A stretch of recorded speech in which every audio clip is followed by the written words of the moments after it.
8ನೇ ತರಗತಿ ವಿಷಯ ವಿಜ್ಞಾನ ಅಧ್ಯಾಯ 10 ದಹನ ಮತ್ತು ಜ್ವಾಲೆ ಭಾಗ 1. ಮಕ್ಕಳೇ, ಈ ಅಧ್ಯಾಯಕ್ಕೆ ನಿಮಗೆ ಸ್ವಾಗತ. ಭಾಗ 1ರಲ್ಲಿ ನಾವು ದಹನ ಕ್ರಿಯೆ ಎಂದರೇನು, ದಹ್ಯ ವಸ್ತು ಮತ್ತು ಅದಹ್ಯ ವಸ್ತುಗಳು ಎಂದರೇನು, ದಹನ ಕ್ರಿಯೆಯಲ್ಲಿ ಬಿಡುಗಡೆಯಾಗುವಂತಹ ಉತ್ಪನ್ನಗಳು ಯಾವುವು, ದಹನ ಕ್ರಿಯೆ ನಡೆಯಲು ಬೇಕಾಗುವಂತಹ ಪ್ರಮುಖ ಅಂಶಗಳು, ಜ್ವಲನ ತಾಪ ಎಂದರೇನು, ಹಾಗೆಯೇ ಬೆಂಕಿ ಆರಿಸುವ ಬಗೆಯನ್ನು ತಿಳಿಯೋಣ. 8ನೇ ತರಗತಿ ಅಧ್ಯಾಯ 10 ದಹನ ಮತ್ತು ಜ್ವಾಲೆ ಭಾಗ 1. ಈ ಅಧ್ಯಾಯಕ್ಕೆ ನಿಮಗೆ ಸ್ವಾಗತ. ವಿದ್ಯಾರ್ಥಿಗಳೇ, ಮೊದಲಿಗೆ ನಾವು ದಹನ ಎಂದರೇನು ಎಂಬುದನ್ನು ತಿಳಿಯೋಣ. ವಿದ್ಯಾರ್ಥಿಗಳೇ, ಇಲ್ಲಿ ಒಂದು ಮದ್ಯಸಾರ ದೀಪ ಉರಿಯುತ್ತಿರುವುದನ್ನು ನೀವು ಗಮನಿಸುತ್ತಿದ್ದೀರಿ ಅಲ್ಲವೇ? ಹೀಗೆ ವಸ್ತುಗಳ ಉರಿಯುವಿಕೆಯನ್ನು ನಾವು ದಹನ ಎನ್ನುತ್ತೇವೆ. ಮೇಣದ ಬತ್ತಿ ಉರಿಸುವುದು, ನಿಮ್ಮ ಮನೆಗಳಲ್ಲಿ ನೀವು ಅಡುಗೆ ಮಾಡಬೇಕಾದ್ರೆ ನಿಮ್ಮ ಗ್ಯಾಸ್ ಸ್ಟವ್ ಆನ್ ಮಾಡ್ತೀರಲ್ವ, ಆಗ ಒಲೆ ಉರಿಯುವುದನ್ನು ನೋಡ್ತೀರ, ಅದು ಸಹ ಏನು ದಹನವೇ, ದಹನ ಕ್ರಿಯೆ. ಮಕ್ಕಳೇ, ನಿಮ್ಮ ಮನೆಗಳಲ್ಲಿ ಉಪಯೋಗಿಸುವಂತಹ ಕೆಲವು ಇಂಧನಗಳನ್ನು ನೀವು ಹೆಸರಿಸಬಲ್ಲಿರಾ? ಯಾವ ಯಾವ ಇಂಧನಗಳನ್ನು ಮನೆಗಳಲ್ಲಿ ಉಪಯೋಗಿಸುತ್ತೇವೆ? ಇಂಧನಗಳನ್ನು ಪಟ್ಟಿ ಮಾಡಿದ್ರಲ್ವ ಮಕ್ಕಳೇ? ಹಾಗಾದರೆ ನಿಮ್ಮ ಪಟ್ಟಿಯಲ್ಲಿ ಏನೇನು ಅಂಶಗಳಿರ್ಬೋದು ಎಂಬುದನ್ನು ಗಮನಿಸಿ. ಮೊದಲನೇದಾಗಿ, ಗ್ರಾಮೀಣ ಪ್ರದೇಶದಲ್ಲಿ ಉಪಯೋಗಿಸುವಂತಹ ಸಗಣಿ, ಕಟ್ಟಿಗೆ, ಹಾಗೆ ಕಲ್ಲಿದ್ದಲು, ಇದ್ದಿಲು, ಪೆಟ್ರೋಲ್, ಡೀಸೆಲ್, ವಾಹನಗಳಲ್ಲಿ ಬಳಸುವಂತಹ CNG ಸಂಪೀಡಿತ ನೈಸರ್ಗಿಕ ಅನಿಲ, ಇವೆಲ್ಲವೂ ಸಹ ಇಂಧನಗಳಾಗಿವೆ. ಮೊದಲನೇ ಚಿತ್ರವನ್ನು ಗಮನಿಸಿ ಮಕ್ಕಳೇ. ಥರ್ಮಲ್ ವಿದ್ಯುತ್ ಸ್ಥಾವರ. ಇಲ್ಲಿ ಇಂಧನವನ್ನು ಬಳಸುವುದು ಯಾವುದೆಂದರೆ ಕಲ್ಲಿದ್ದಲು. ವಿದ್ಯುತ್ ಶಕ್ತಿ ಉತ್ಪತ್ತಿ ಮಾಡಲು ಕಲ್ಲಿದ್ದಲನ್ನು ಇಲ್ಲಿ ಇಂಧನವಾಗಿ ಬಳಸಲಾಗುತ್ತದೆ. ಹಾಗೆಯೇ ವಾಹನಗಳಲ್ಲಿ ಬಳಸುವಂತಹ ಎರಡನೇ ಚಿತ್ರದಲ್ಲಿ ಗಮನಿಸಿ, ಇಂಧನ ಪೆಟ್ರೋಲ್, ಡೀಸೆಲ್, ಹಾಗೆಯೇ ಕಟ್ಟಿಗೆ, ಸಗಣಿ. ವಾಹನಗಳಲ್ಲಿ ನೀವು ಸಿಲಿಂಡರ್ಗಳಿರುವುದನ್ನು ನೋಡಿರ್ತೀರಲ್ವ, ಹಾಗಾದರೆ ಆ ಸಿಲಿಂಡರಲ್ಲಿರುವುದ ಇಂಧನ ಯಾವುದು? CNG ಕಾಂಪ್ರೆಸ್ಡ್ ನ್ಯಾಚುರಲ್ ಗ್ಯಾಸ್, ಸಂಪೀಡಿತ ನೈಸರ್ಗಿಕ ಅನಿಲ. ಅದರಲ್ಲಿರುವಂತಹ ಮುಖ್ಯವಾದಂತಹ ಅನಿಲ ಇಂಧನ ಮೀಥೇನ್. ಕೆಲವು ಇಂಧನಗಳನ್ನು ನಾವು ಮನೆಗಳಲ್ಲಿ ಬಳಸಿದರೆ, ಇನ್ನು ಕೆಲವು ಇಂಧನಗಳನ್ನು ವ್ಯಾಪಾರ ಕೈಗಾರಿಕೆಗಳಲ್ಲಿ ಇಂಧನಗಳನ್ನು ಬಳಸುತ್ತೇವೆ. ಮಕ್ಕಳೇ, ಮೇಣದ ಬತ್ತಿ ಉರಿಯುವುದು ನಿಮಗೆ ಪರಿಚಿತವಾಗಿದೆ ಅಲ್ಲವೇ? ನೋಡಿ, ಇಲ್ಲಿ ಒಂದು ಮೇಣದ ಬತ್ತಿ ಉರಿಯುತ್ತಿರುವುದನ್ನು ನೀವು ಗಮನಿಸ್ತಾ ಇದ್ದೀರಲ್ವಾ? ಮೇಣದ ಬತ್ತಿ ಉರಿಯುವಿಕೆಯು ಸಹ ಎಂಥ ಕ್ರಿಯೆಯಾಗಿದೆ? ದಹನ ಕ್ರಿಯೆಯಾಗಿದೆ. ಈಗ ಮೇಣದ ಬತ್ತಿ ಉರಿಯುತ್ತಿದೆ ಎಂಬುದನ್ನು ನೀವು ಹೇಗೆ ತಿಳಿಯಬಹುದು? ಅದು ಜ್ವಾಲೆಯೊಂದಿಗೆ ಉರಿಯುತ್ತಿರುವುದನ್ನು ನೋಡಿ ಅದು ದಹನವಾಗುತ್ತಿದೆ ಎಂದು ತಿಳಿಯಬಹುದಲ್ಲವೇ? ಮಕ್ಕಳೇ, ಕೆಲವೊಂದು ವಸ್ತುಗಳು, ಉದಾಹರಣೆ ಕಲ್ಲಿದ್ದಲಿನಂತಹ ಇಂಧನವು ಜ್ವಾಲೆ ಇಲ್ಲದೆ ದಹನ ಕ್ರಿಯೆಗೆ ಒಳಪಡುತ್ತದೆ. ಕಲ್ಲಿದ್ದಲು ಹಾಗೂ ಮೇಣದ ಬತ್ತಿಯ ದಹನಕ್ಕಿರುವಂತಹ ಇಲ್ಲಿ ಒಂದು ವ್ಯತ್ಯಾಸವನ್ನು ಗಮನಿಸುವುದಾದರೆ, ಕಲ್ಲಿದ್ದಲು ಜ್ವಾಲೆಯೊಂದಿಗೆ ಉರಿಯುವುದಿಲ್ಲ, ಆದರೆ ಮೇಣವು ಜ್ವಾಲೆಯೊಂದಿಗೆ ಉರಿದು ಶಾಖ ಮತ್ತು ಬೆಳಕನ್ನು ಇಲ್ಲಿ ಕೊಡುತ್ತದೆ. ಅದೇ ರೀತಿಯಲ್ಲಿ ನೀವು ಹಲವಾರು ವಸ್ತುಗಳು ಜ್ವಾಲೆ ಇಲ್ಲದೆ ಉರಿಯುವುದನ್ನು ನೋಡಿರ್ತೀರಲ್ವ? ಹಾಗಾದರೆ ನಾವು ಉರಿಯುವಿಕೆಯ ರಾಸಾಯನಿಕ ಪ್ರಕ್ರಿಯೆ ಹಾಗೂ ಈ ಪ್ರಕ್ರಿಯೆಯಲ್ಲಿ ಉತ್ಪತ್ತಿಯಾಗುವ ವಿವಿಧ ಬಗೆಯ ಜ್ವಾಲೆಗಳನ್ನು ಅಧ್ಯಯನ ಮಾಡೋಣ. ಇಲ್ಲಿ ನೋಡಿ ಮಕ್ಕಳೇ, ಥರ್ಮಲ್ ಅಣುಸ್ಥಾವರದಲ್ಲಿ ಉಷ್ಣ ಸ್ಥಾವರದಲ್ಲಿ ಕಲ್ಲಿದ್ದಲು ಇಂಧನವಾಗಿ ಬಳಸುತ್ತಾರೆ. ಇಲ್ಲಿ ಕಲ್ಲಿದ್ದಲಿನ ದಹನವನ್ನು ಗಮನಿಸಿ. ಇಲ್ಲಿ ಜ್ವಾಲೆಯು ಕಂಡುಬರುವುದಿಲ್ಲ. ದಹನ ಕ್ರಿಯೆಯು ಒಂದು ರಾಸಾಯನಿಕ ಕ್ರಿಯೆಯಾಗಿದೆ. ಇಲ್ಲಿ ಉಂಟಾಗುವಂತಹ ಉತ್ಪನ್ನಗಳು ಯಾವುವು ಎಂಬುದನ್ನು ತಿಳಿಯೋಣ. ಮೇಣದ ಬತ್ತಿಯು ಉರಿಯುವಾಗ ಇಲ್ಲಿ ಉಂಟಾಗುವಂಥ ಒಂದು ಅನಿಲ ಯಾವುದೆಂದರೆ ಕಾರ್ಬನ್ ಡೈಆಕ್ಸೈಡ್ ಉಂಟು ಮಾಡುವುದರೊಂದಿಗೆ ಉಷ್ಣ ಮತ್ತು ಬೆಳಕನ್ನು ನೀಡುತ್ತದೆ. ಮಕ್ಕಳೇ, 7ನೇ ತರಗತಿಯಲ್ಲಿ ನೀವು ಮೆಗ್ನೀಷಿಯಂ ಪಟ್ಟಿಯನ್ನು ಉರಿಸಲು ಮಾಡಿದಂತಹ ಚಟುವಟಿಕೆಯನ್ನು ಸ್ಮರಿಸಿ. ಮೆಗ್ನೀಷಿಯಂ ಗಾಳಿಯಲ್ಲಿ ಉರಿದು ಮೆಗ್ನೀಷಿಯಂ ಆಕ್ಸೈಡ್ ಉಂಟಾಗಿ ಉಷ್ಣ ಮತ್ತು ಬೆಳಕು ಉತ್ಪತ್ತಿಯಾಗುವುದನ್ನು ನೀವು ಕಲಿತಿದ್ದೀರಿ ಅಲ್ಲವೇ? ಈಗ ನಾವು ಅದನ್ನು ಚಟುವಟಿಕೆಯನ್ನು ಮತ್ತೊಮ್ಮೆ ಮಾಡೋಣವೇ? ನೋಡಿ ಮಕ್ಕಳೇ, ಒಂದು ಹಿಡಿಕೆಯ ಸಹಾಯದಿಂದ ನಾವು ಮೆಗ್ನೀಷಿಯಂ ತಂತಿಯನ್ನು ತೆಗೆದುಕೊಂಡು ಈಗ ಉರಿಸೋಣ.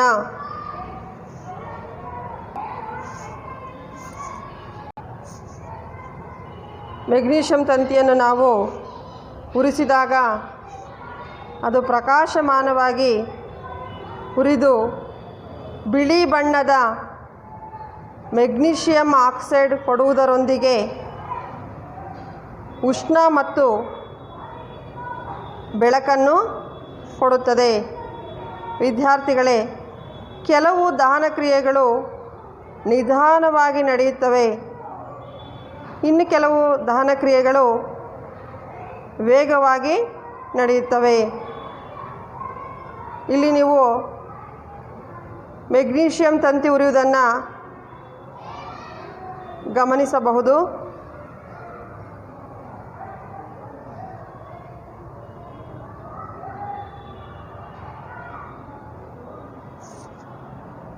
ವಿದ್ಯಾರ್ಥಿಗಳೇ, ಮೆಗ್ನೀಷಿಯಂ ತಂತಿ ಉರಿಯುವುದನ್ನು ನೀವು ಗಮನಿಸುತ್ತಿದ್ದೀರಿ ಅಲ್ಲವೇ?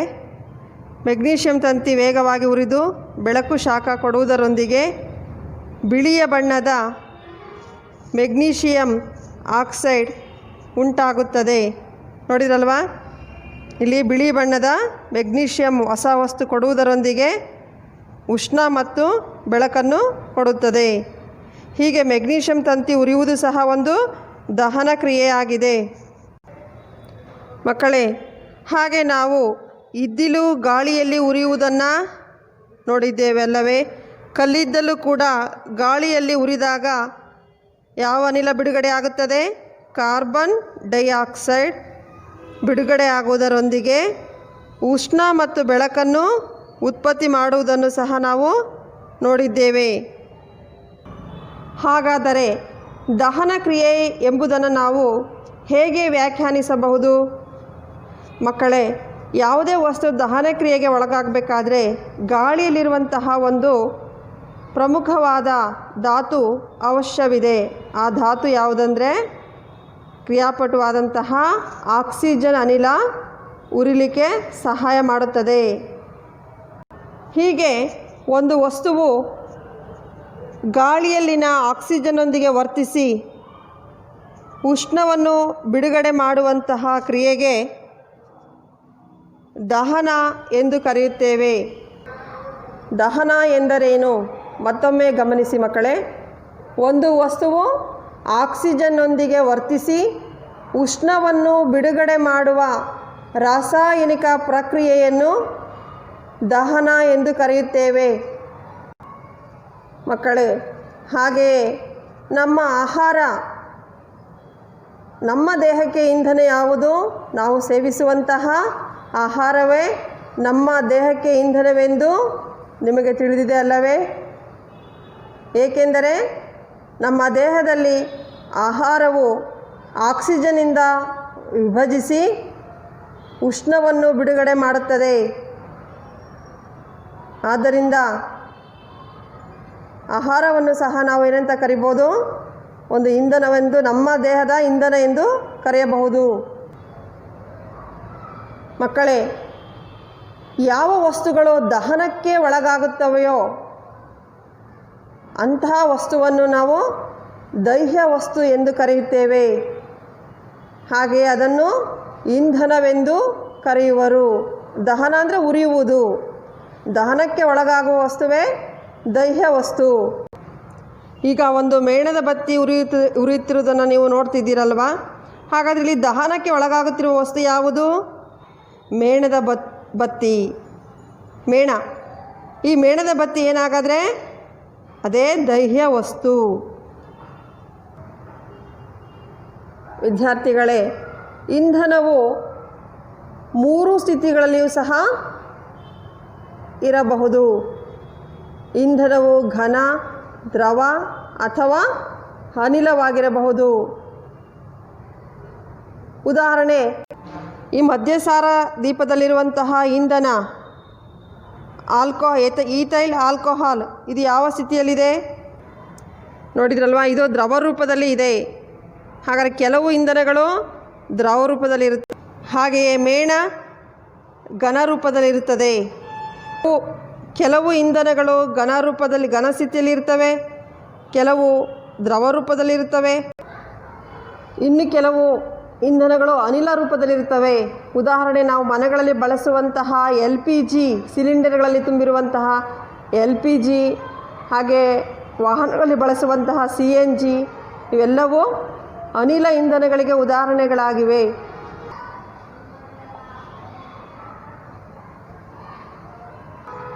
ಕೆಲವೊಮ್ಮೆ ದಹನದಲ್ಲಿ ಜ್ವಾಲೆ ಅಥವಾ ಹೊಳಪಿನ ರೂಪದಲ್ಲಿ ಸಹ ಬೆಳಕು ಬಿಡುಗಡೆಯಾಗುತ್ತದೆ. ನೀವು ಇಲ್ಲಿ ಜ್ವಾಲೆಯನ್ನು ಗಮನಿಸುತ್ತಿದ್ದೀರಿ ಅಲ್ಲವೇ? ದಹನ ಕ್ರಿಯೆಯಲ್ಲಿ ಹೀಗೆ ಜ್ವಾಲೆ ಅಥವಾ ಹೊಳಪಿನ ರೂಪದಲ್ಲಿ ಸಹ ಬೆಳಕು ಬಿಡುಗಡೆಯಾಗುತ್ತದೆ. ಮೆಗ್ನೀಷಿಯಂ ತಂತಿಯನ್ನು ಉರಿಸಿದಾಗ ಹೊಳಪಿನ ರೂಪದಲ್ಲಿ ಬೆಳಕು ಬಿಡುಗಡೆ ಆಗುವುದನ್ನು ನಾವು ನೋಡಿದ್ವಿ ಅಲ್ವಾ? ಮೆಗ್ನೀಷಿಯಂ ಉರಿಯುವಿಕೆಯಲ್ಲಿ ದಹ್ಯ ವಸ್ತು ಯಾವುದು? ಮೆಗ್ನೀಷಿಯಂ ತಂತಿ. ವಿದ್ಯಾರ್ಥಿಗಳೇ, ನಿಮಗೆ ತಿಳಿದಿರುವಂತೆ ದಹನಕ್ಕೆ ಒಳಗಾಗುವಂಥ ವಸ್ತುವನ್ನು ನಾವು ದಹ್ಯ ವಸ್ತು ಎಂದು ಕರೆಯುತ್ತೇವೆ. ಹಾಗೆಯೇ ಯಾವ ವಸ್ತುವು ದಹನಕ್ಕೆ ಒಳಗಾಗುವುದಿಲ್ಲವೋ, ಅಂದರೆ ಉರಿಯುವುದಿಲ್ಲವೋ ಅಂಥ ವಸ್ತುವನ್ನು ಅದಹ್ಯ ವಸ್ತು ಎಂದು ಕರೆಯುತ್ತೇವೆ. ವಿದ್ಯಾರ್ಥಿಗಳೇ, ನಿಮ್ಮ ಪಠ್ಯಪುಸ್ತಕದಲ್ಲಿರುವಂತಹ ಚಟುವಟಿಕೆ 10.1 ಗಮನಿಸಿ. ಹುಲ್ಲು, ಬೆಂಕಿ ಕಡ್ಡಿಗಳು, ಸೀಮೆ ಎಣ್ಣೆ, ಕಾಗದ, ಕಬ್ಬಿಣದ ಮೊಳೆಗಳು, ಕಲ್ಲಿನ ಚೂರುಗಳು, ಗಾಜು ಇತ್ಯಾದಿ ವಸ್ತುಗಳನ್ನು ಸಂಗ್ರಹಿಸಿರಿ. ಈ ವಸ್ತುಗಳನ್ನು ಒಂದೊಂದಾಗಿ ಉರಿಸಲು ಪ್ರಯತ್ನಿಸಿ. ಯಾವ ವಸ್ತುವು ದಹನವಾಗುತ್ತದೆಯೋ ಅಂತಹ ವಸ್ತುವನ್ನು ದಹ್ಯ ವಸ್ತು ಎಂದು, ಯಾವ ವಸ್ತು ದಹನವಾಗುವುದಿಲ್ಲವೋ ಅದನ್ನು ಅದಹ್ಯವೆಂದು ಸೂಚಿಸಿ ಈ ಕೋಷ್ಟಕವನ್ನು ಭರ್ತಿ ಮಾಡಿ. ಮಕ್ಕಳೇ, ವಿದ್ಯಾರ್ಥಿಗಳೇ, ನಾವು ಒಂದು ಹಿಡಿಕೆಯ ಸಹಾಯದಿಂದ ಕಲ್ಲನ್ನು ತೆಗೆದುಕೊಂಡು ಮೇಣದ ಬತ್ತಿಯ ಸಹಾಯದಿಂದ ಕಾಯಿಸುತ್ತಿದ್ದೇವೆ ಅಲ್ಲವೇ? ಕಲ್ಲು ಹತ್ತಿಕೊಂಡು ಉರಿಯುತ್ತದೆಯೇ? ಗಮನಿಸಿ, ಉರಿಯುವುದಿಲ್ಲ. ಹಾಗಾದರೆ ಇದು ಅದಹ್ಯ ವಸ್ತು. ಉರಿಯುವ ವಸ್ತುವಿಗೆ ನಾವು ದಹ್ಯ ವಸ್ತು, ಉರಿಯುವುದಿಲ್ಲವೋ ಅಂಥ ವಸ್ತುವಿಗೆ ಅದಹ್ಯ ವಸ್ತು ಎಂದು ಈ ರೀತಿ ನೀವು ಕೋಷ್ಟಕದಲ್ಲಿ ಪಟ್ಟಿ ಮಾಡಿ. ಹಾಗೆಯೇ ಕೋಷ್ಟಕದಲ್ಲಿ ಒಂದು ಬೆಂಕಿ ಕಡ್ಡಿಯನ್ನು ಕೊಟ್ಟಿರುವುದನ್ನು ಗಮನಿಸಿ. ನೋಡಿ, ಬೆಂಕಿ ಕಡ್ಡಿ ಹತ್ಕೊಂಡು ಉರಿಯುತ್ತದೆ, ಆದ್ದರಿಂದ ಇದು ದಹ್ಯ ವಸ್ತು. ಹಾಗೆಯೇ ನಿಮ್ಮ ಕೋಷ್ಟಕದಲ್ಲಿ ಒಂದು ಕಬ್ಬಿಣದ ಮೊಳೆಯನ್ನು ಕೊಟ್ಟಿದ್ದಾರೆ. ಈ ಕಬ್ಬಿಣವನ್ನು ಕಾಯಿಸಿ, ಹಾಗಾದರೆ ಅದು ದಹ್ಯ ವಸ್ತುನ ಅದಹ್ಯ ವಸ್ತು ಎಂಬುದನ್ನು ಪರೀಕ್ಷಿಸಿ. ನೋಡಿ ಮಕ್ಕಳೇ, ಕಬ್ಬಿಣವು ಹತ್ಕೊಂಡು ಉರಿಯುವುದಿಲ್ಲ ಅಲ್ಲವೇ? ಹಾಗಾದರೆ ಇದು ಕಬ್ಬಿಣ ಅದಹ್ಯ ವಸ್ತು.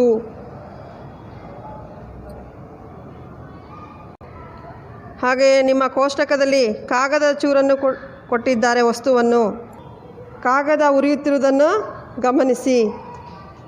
ನೋಡಿದ್ರಲ್ಲ ಮಕ್ಕಳೇ, ಹಾಗಾದ್ರೆ ಕಾಗದ ಕೂಡ ಎಂಥ ವಸ್ತು? ದಹ್ಯ ವಸ್ತು. ಅದೇ ರೀತಿಯಾಗಿ ಉಳಿದ ವಸ್ತುಗಳನ್ನು ಸಹ ನೀವು ಪರೀಕ್ಷಿಸಿ ಈ ಒಂದು ಕೋಷ್ಟಕದಲ್ಲಿ ಬರೆಯಿರಿ. ವಿದ್ಯಾರ್ಥಿಗಳೇ, ನಿಮ್ಮ ಪಠ್ಯಪುಸ್ತಕದಲ್ಲಿರುವಂತಹ ಚಟುವಟಿಕೆ 10.2 ಗಮನಿಸಿ. ಉರಿಯುತ್ತಿರುವಂತಹ ಮೇಣದ ಬತ್ತಿಯನ್ನು ಒಂದು ಮೇಜಿನ ಮೇಲೆ ಇಡಿ. ಮರದ ತುಂಡುಗಳ ಮೇಲೆ ನಿಲ್ಲುವಂತೆ ಒಂದು ಗಾಜಿನ ಚಿಮಣಿಯನ್ನು ಮೇಣದ ಬತ್ತಿಯ ಮೇಲೆ ಬೋರಲು ಹಾಕಿ. ಇದರಿಂದ ಚಿಮಣಿಯೊಳಗೆ ಗಾಳಿ ಆಡುತ್ತದೆ. ಈ ಜ್ವಾಲೆ ಏನಾಗುವುದೆಂದು ವೀಕ್ಷಿಸಿ. ಈಗ ಮರದ ತುಂಡುಗಳನ್ನು ತೆಗೆದು ಚಿಮಣಿಯನ್ನು ಮೇಜಿನ ಮೇಲೆ ಇರಲು ಬಿಡಿ. ಪುನಃ ಜ್ವಾಲೆಯನ್ನು ವೀಕ್ಷಿಸಿ. ಕಡೆಯದಾಗಿ ಚಿಮಣಿಯ ಮೇಲೆ ಗಾಜಿನ ತಟ್ಟೆಯನ್ನು ಇರಿಸಿ.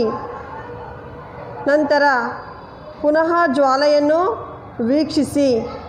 ಈ ಮೂರೂ ಸಂದರ್ಭಗಳಲ್ಲಿ ಏನಾಗುತ್ತದೆ? ಜ್ವಾಲೆಯು ಮಿಣುಕುತ್ತದೆಯೇ? ಅದು ಮಿಣುಕಿ ಹೊಗೆ ನೀಡುತ್ತದೆಯೇ? ಅದು ತಡೆಯಿಲ್ಲದೆ ಉರಿಯುತ್ತದೆಯೇ? ಉರಿಯುವಿಕೆಯ ಪ್ರಕ್ರಿಯೆಯಲ್ಲಿ ಗಾಳಿಯು ಯಾವ ಪಾತ್ರವನ್ನು ನಿರ್ವಹಿಸುತ್ತದೆ ಎಂಬುದರ ಬಗ್ಗೆ ನೀವು ಯಾವುದಾದರೂ ತೀರ್ಮಾನಕ್ಕೆ ಬರುತ್ತೀರಾ? ಮೊದಲನೆಯ ಚಿತ್ರದಲ್ಲಿ ಮೇಣದ ಬತ್ತಿಗೆ ಗಾಳಿಯು ಸಿಗುವುದರಿಂದ ಅದು ಸುಲಭವಾಗಿ ದಹನವಾಗುತ್ತಿದೆ. ಅಂದರೆ ಉರಿಯುವಿಕೆಗೆ ಗಾಳಿಯು ಅವಶ್ಯಕವೆಂದು ನಮಗೆ ತಿಳಿದು ಬರುತ್ತದೆ. ಬಿಯಲ್ಲಿ ಸ್ವಲ್ಪ ಹೊಗೆ ಉಂಟಾಗಿರುವುದನ್ನು ನೀವು ಗಮನಿಸಿದ್ದೀರಿ. ಹಾಗೆಯೇ ಸಿ ಚಿತ್ರದಲ್ಲಿ ದಹನ ಕ್ರಿಯೆ ನಡೆಯುತ್ತಿಲ್ಲ, ಅಂದರೆ ಮೇಣದ ಬತ್ತಿ ಉರಿಯುತ್ತಿಲ್ಲ. ಕಾರಣ ಅಲ್ಲಿ ಮೇಲೆ ನಾವು ಮರದ ಹಲಗೆಯನ್ನಿಟ್ಟಿರುವುದರಿಂದ ಆ ಮೇಣದ ಬತ್ತಿ ದಹನವಾಗಲು ಗಾಳಿಯು ದೊರೆಯುವುದಿಲ್ಲ. ಹೀಗೆ ವಸ್ತುಗಳ ಉರಿಯುವಿಕೆಗೆ ಅಂದರೆ ದಹನ ಕ್ರಿಯೆಗೆ ಗಾಳಿಯು ಅವಶ್ಯಕವೆಂದು ತಿಳಿದು ಬರುತ್ತದೆ. ಈಗ ನಾವು ಒಂದು ಸರಳವಾದಂತಹ ಚಟುವಟಿಕೆಯ ಮೂಲಕ ದಹನ ಕ್ರಿಯೆಗೆ ಆಕ್ಸಿಜನ್ ಅಥವಾ ಗಾಳಿ ಅವಶ್ಯಕವೆಂದು ತಿಳಿಯೋಣ. ಉರಿಯುತ್ತಿರುವಂತಹ ಒಂದು ಮೇಣದ ಬತ್ತಿಯನ್ನು ನಾವು ಮೇಜಿನ ಮೇಲೆ ಇಡಬೇಕು. ನಂತರ ಒಂದು ಬೀಕರನ್ನು ತೆಗೆದುಕೊಂಡು ಮೇಣದ ಬತ್ತಿಯ ಮೇಲೆ ಬೋರಲು ಹಾಕಬೇಕು. ಈಗ ಮೇಣದ ಬತ್ತಿ ಉರಿಯುತ್ತಿರುವುದನ್ನು ನೀವು ಗಮನಿಸುತ್ತಿದ್ದೀರಿ ಅಲ್ಲವೇ? ಈಗ ಒಂದು ಬೀಕರನ್ನು ತೆಗೆದುಕೊಂಡು ಉರಿಯುತ್ತಿರುವಂತಹ ಮೇಣದ ಬತ್ತಿಯ ಮೇಲೆ ಬೋರಲು ಹಾಕಿ ಕೆಲವು ನಿಮಿಷಗಳವರೆಗೆ ಮೇಣದ ಬತ್ತಿ ಉರಿದು ನಂತರ ಉರಿಯುವುದು ನಿಲ್ಲುತ್ತದೆ. ನೋಡಿ ಮಕ್ಕಳೇ, ಗಮನಿಸಿ. ಮೇಣದ ಬತ್ತಿ ಉರಿಯುವುದು ನಿಲ್ಲುತ್ತದೆ. ಏಕೆಂದರೆ ಸ್ವಲ್ಪ ಸಮಯದವರೆಗೆ ಅಲ್ಲಿ ಗಾಳಿ ದೊರೆಯುತ್ತದೆ. ಹಾಗಾಗಿ ಕೆಲವು ಸೆಕೆಂಡ ಉರಿಯಿತು. ನಂತರ ಅದಕ್ಕೆ ಗಾಳಿಯು ದೊರೆಯುವುದಿಲ್ಲ, ಆದ್ದರಿಂದ ಅದು ದಹನವಾಗುವುದಿಲ್ಲ. ಇದರಿಂದ ನಮಗೆ ತಿಳಿಯುವ ಅಂಶವೇನೆಂದರೆ, ಯಾವುದೇ ದಹನ ಕ್ರಿಯೆಗೆ ಮುಖ್ಯವಾಗಿ ಅವಶ್ಯವಾಗಿರುವಂತಹ ಅಂಶ ಎಂದರೆ ಗಾಳಿ ಅಥವಾ ಆಕ್ಸಿಜನ್ ಅವಶ್ಯವೆಂದು ತಿಳಿದು ಬರುತ್ತದೆ. ಹಾಗೆಯೇ ಮೇಲಿನ ಚಿತ್ರದ ಎಯ ಸಂದರ್ಭದಲ್ಲಿ ಗಾಳಿಯು ಕೆಳಗಿನಿಂದ ಪ್ರವೇಶಿಸಿದಾಗ ಮುಕ್ತವಾಗಿ ಅದು ಉರಿಯುತ್ತದೆ. ಬಿಯ ಸಂದರ್ಭದಲ್ಲಿ ಗಾಳಿಯು ಚಿಮಣಿಯನ್ನು ಪ್ರವೇಶಿಸದಿದ್ದಾಗ ಜ್ವಾಲೆಯು ಮಿಣುಕುತ್ತದೆ ಹಾಗೂ ಹೊಗೆಯನ್ನು ಉಂಟು ಮಾಡುತ್ತದೆ. ಬಿ ಚಿತ್ರದಲ್ಲಿರುವುದು. ಹಾಗೆಯೇ ಸಿಯ ಸಂದರ್ಭದಲ್ಲಿ ಜ್ವಾಲೆಯು ಗಾಳಿಯು ಲಭ್ಯವಾಗದೆ ಅಂತಿಮವಾಗಿ ಅದು ನಂದಿ ಹೋಗುತ್ತದೆ. ವಿದ್ಯಾರ್ಥಿಗಳೇ, ಒಬ್ಬ ವ್ಯಕ್ತಿಯ ಬಟ್ಟೆಗೆ ಬೆಂಕಿ ಹೊತ್ತಿದಾಗ ಬೆಂಕಿಯನ್ನು ನಂದಿಸಲು ಆ ವ್ಯಕ್ತಿಗೆ ಕಂಬಳಿಯನ್ನು ಹೊದಿಸಲಾಗುತ್ತದೆ ಎಂದು ನೀವು ಕೇಳಿರಬಹುದಲ್ಲವೇ? ಏಕೆಂದು ನೀವು ಊಹಿಸಬಲ್ಲಿರಾ? ಆ ಕಂಬಳಿಯು ದಹನವಾಗಲಿಕ್ಕೆ ಕಾರಣವಾದಂಥ ಗಾಳಿಯ ಸಂಪರ್ಕವನ್ನು ತಪ್ಪಿಸುತ್ತದೆ. ಆದ್ದರಿಂದ ಸುಲಭವಾಗಿ ಬೆಂಕಿಯನ್ನು ನಾವು ನಂದಿಸಬಹುದು. ನಿಮ್ಮ ಪಠ್ಯಪುಸ್ತಕದಲ್ಲಿ ಸಹ ಈ ಚಿತ್ರವನ್ನು ಗಮನಿಸಬಹುದು. ಹಾಗೆಯೇ ನಿಮ್ಮ ಕೆಲವು ಅನುಭವಗಳನ್ನು ಸ್ಮರಿಸಿ ಮಕ್ಕಳೇ. ಒಂದು ಬೆಂಕಿ ಕಡ್ಡಿಯು ತನ್ನಿಂದ ತಾನೇ ಉರಿಯುತ್ತದೆಯೇ? ನೋಡಿ, ಇಲ್ಲಿ ಬೆಂಕಿ ಕಡ್ಡಿ ಗಮನಿಸಿ, ಅದು ತನ್ನಿಂದ ತಾನೇ ಉರಿಯುತ್ತದೆಯೇ? ಬೆಂಕಿ ಕಡ್ಡಿಯನ್ನು ನಾವು ಈ ರೀತಿ ಗಿರಿದಾಗ ಮಾತ್ರ ಅದು ಉರಿಯುತ್ತದೆ. ಘರ್ಷಣೆಯಿಂದಾಗಿ ಉರಿಯುತ್ತದೆ. ವಿದ್ಯಾರ್ಥಿಗಳೇ, ನೀವು ಕಾಡ್ಗಿಚ್ಚುಗಳ ಬಗ್ಗೆ ಕೇಳಿರ್ತೀರಿ ಅಲ್ಲವೇ? ಬೇಸಿಗೆಯ ಸುಡು ಬಿಸಿಲಿನಲ್ಲಿ ಕೆಲ ಪ್ರದೇಶಗಳಲ್ಲಿ ಒಣ ಹುಲ್ಲಿಗೆ ಬೆಂಕಿ ಬೀಳುತ್ತದೆ. ಬೆಂಕಿಯು ಹುಲ್ಲಿನಿಂದ ಮರಗಳಿಗೆ ಹರಡುತ್ತದೆ. ನಂತರ ಬಹುಬೇಗ ಇಡೀ ಕಾಡು ಬೆಂಕಿಗೆ ಆಹುತಿಯಾಗುತ್ತದೆ. ಇಂತಹ ಬೆಂಕಿಯನ್ನು ನಂದಿಸುವುದು ಕಷ್ಟ. ಇದನ್ನು ಕಾಡ್ಗಿಚ್ಚು ಎಂದು ಕರೆಯುತ್ತೇವೆ. ಈ ಅನುಭವಗಳು ನಿಮಗೆ ವಿವಿಧ ವಸ್ತುಗಳು ಬೇರೆ ಬೇರೆ ಉಷ್ಣತೆಗಳಲ್ಲಿ ಹೇಗೆ ಬೆಂಕಿ ಹೊತ್ತಿಕೊಳ್ಳುತ್ತವೆ ಎಂಬುದನ್ನು ತಿಳಿಸುತ್ತವೆ ಅಲ್ಲವೇ?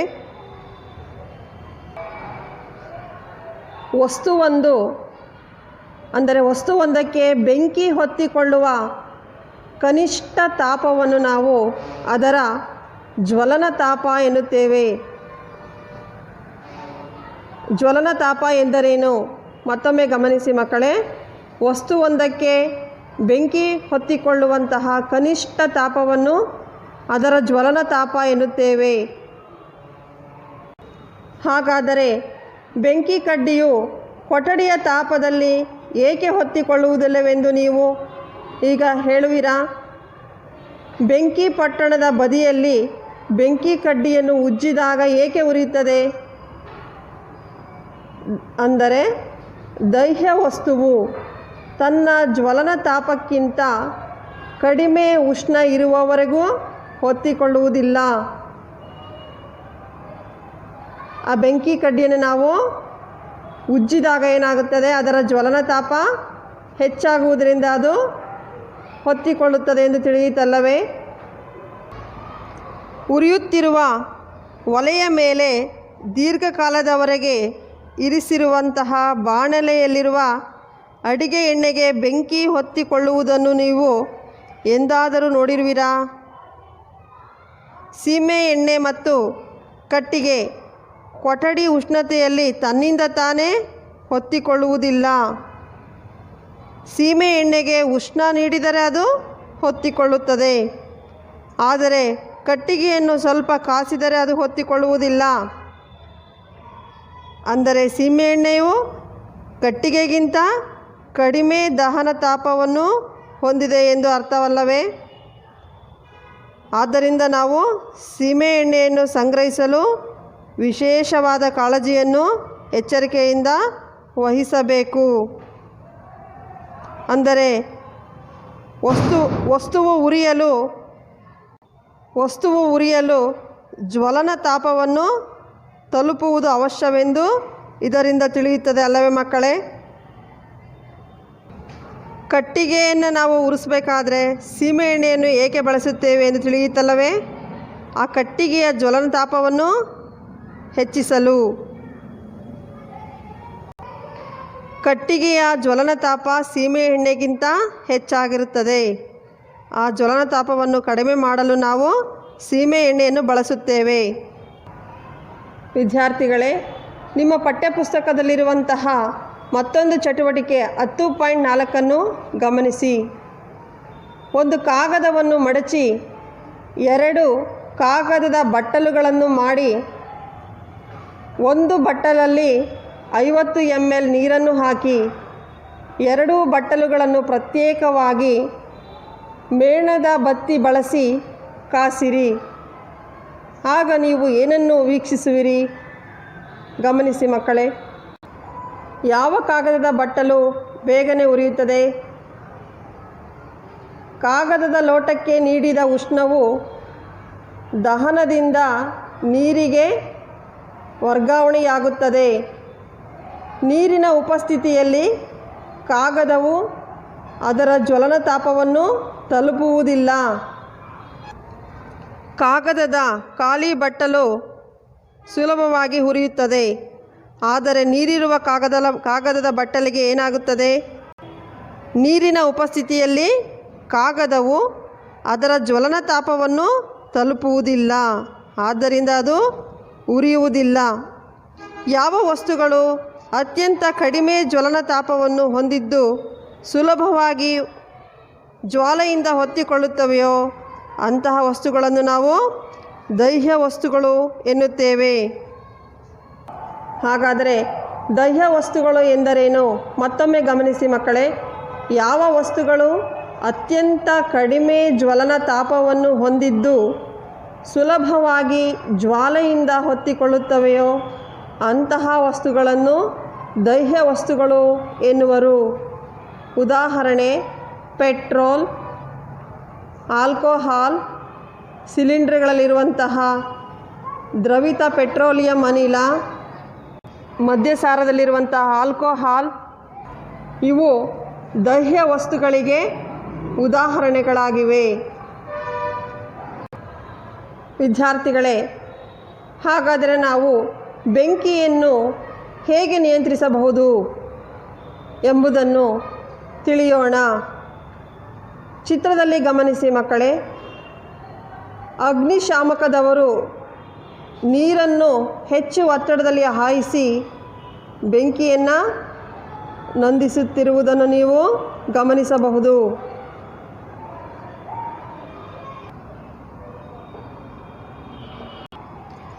ಮನೆಗಳಲ್ಲಿ, ಅಂಗಡಿಗಳಲ್ಲಿ ಮತ್ತು ಕಾರ್ಖಾನೆಗಳಲ್ಲಿ ಬೆಂಕಿ ಹೊತ್ತಿಕೊಂಡಿರುವುದನ್ನು ನೀವು ನೋಡಿರ್ತೀರಿ ಅಥವಾ ಕೇಳಿರ್ತೀರಿ ಅಲ್ಲವೇ?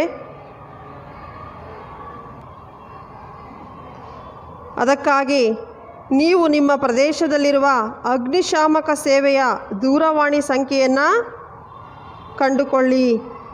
ನಿಮ್ಮ ಮನೆಯಲ್ಲಿ ಅಥವಾ ನಿಮ್ಮ ನೆರೆಹೊರೆಯವರಲ್ಲಿ ಮನೆಗಳಲ್ಲಿ ಏನಾದರೂ ಬೆಂಕಿ ಕಾಣಿಸಿಕೊಂಡರೆ ನೀವು ಮಾಡಬೇಕಾದ ಮೊದಲ ಕೆಲಸವೆಂದರೆ ಅಗ್ನಿಶಾಮಕ ಸೇವೆಗೆ ಕರೆ ಮಾಡುವುದು.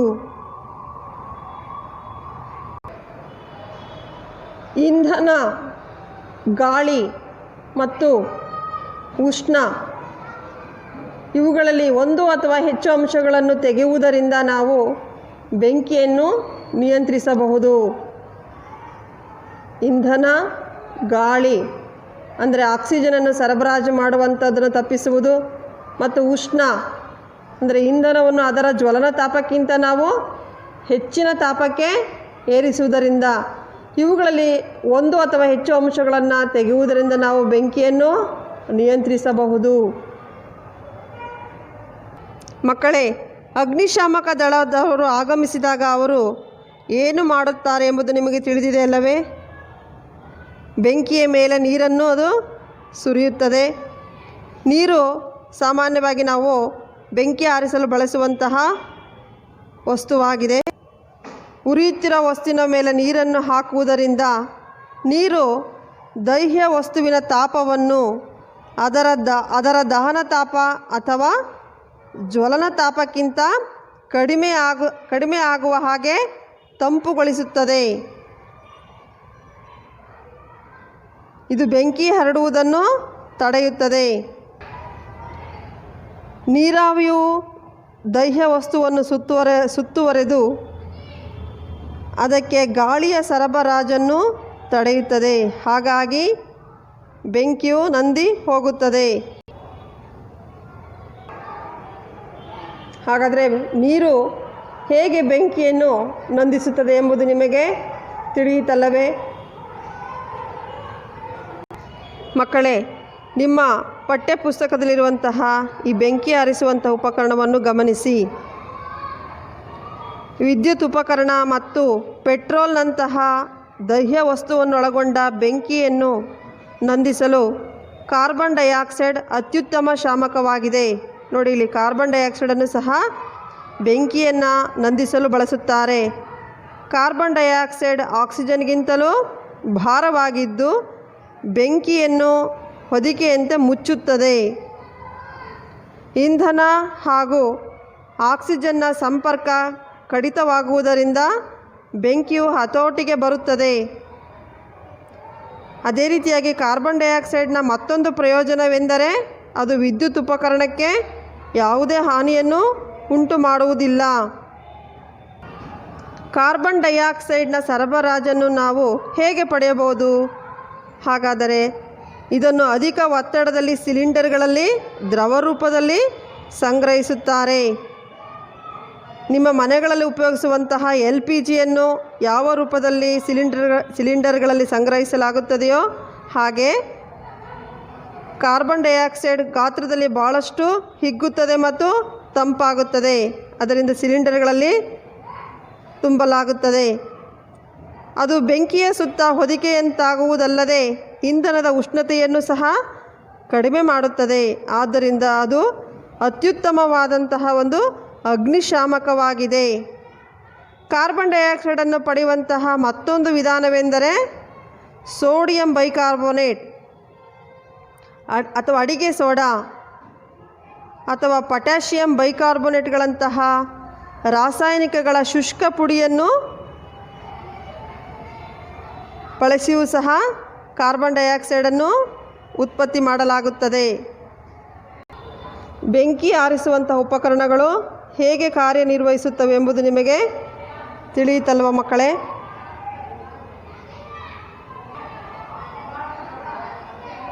ವಿದ್ಯಾರ್ಥಿಗಳೇ, ಬೆಂಕಿಯನ್ನು ಆರಿಸುವಂಥ ಉಪಕರಣವನ್ನು ನಾವು ಹೇಗೆ ಬಳಸಬಹುದು ಎಂಬುದನ್ನು ನೋಡೋಣ.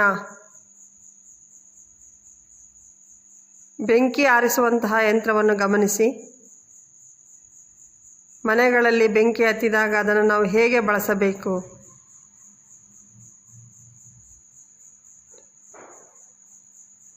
ನೋಡಿದ್ರಲ್ವಾ ಯಾವ ರೀತಿಯಾಗಿ ಬೆಂಕಿಯನ್ನು ಆರಿಸ್ತಾ ಇದ್ದಾರೆ ಅಂತ. ಅದರ ಭಾಗಗಳನ್ನು ನಾವು ಸರಿಯಾಗಿ ಗಮನಿಸಬೇಕು.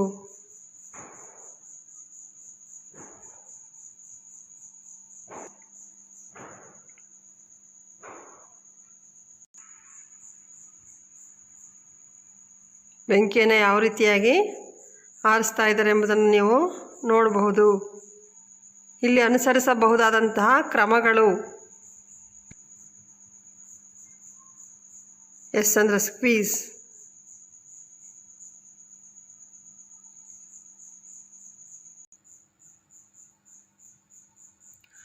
ಬುರುಗು ಮಾದರಿಯ ಬೆಂಕಿ ಆರಿಸುವಂತಹ ಯಂತ್ರ,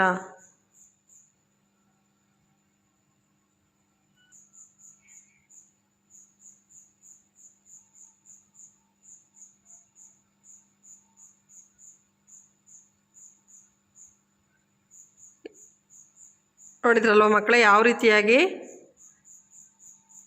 ಬೆಂಕಿ ಆರಿಸುವ ಉಪಕರಣವನ್ನು ಉಪಯೋಗಿಸ್ಕೊಂಡು ಯಾವ ರೀತಿ ಬೆಂಕಿಯನ್ನು ಆರಿಸ್ತಾರೆ ಎಂಬುದನ್ನು ನಿಮಗೆ ಗೊತ್ತಾಯ್ತಲ್ವಾ?